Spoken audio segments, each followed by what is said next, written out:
कोल्हापूरच्या इचलकरंजीमध्ये 3 जुगार अड्ड्यांवर पोलिसांचे छापे। 29 जणांना या संदर्भात अटक। 3,42,000 रुपयांचा मुद्देमाल जप्त। ऑपरेशन थंडर अंतर्गत नागपूरमधील गोकुळपेठ आणि सदर येथील बेकायदेशीर हुक्का पार्लरवर पोलिसांची धाड। छापे टाकून हुक्का साहित्य जप्त। पुढची चौकशी सुरू। अमरावतीच्या हसेगाव परिसरात वाळू माफियांवर तरुणावर तलवार कोयत्याने हल्ला।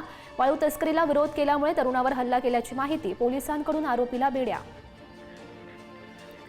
सांगलीच्या किल्ले मच्छिंद्रगड येथे गावगुंडांची पोलिसांना धमकी। इस्लामपूर पोलिसांवर कोयत्याने हल्ला। कोयत्याच्या हल्ल्यात 2 पोलीस जखमी। 2 महिलांसह 4 अटक। भिवंडीच्या अशोकनगरमधील जैन मंदिरात चोरी करणाऱ्या गुन्हेगाराला 12 तासांमध्ये अटक।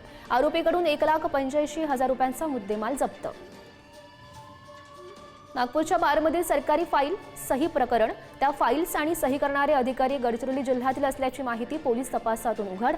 संबंधित अधिकाऱ्यांवर कारवाई होणार।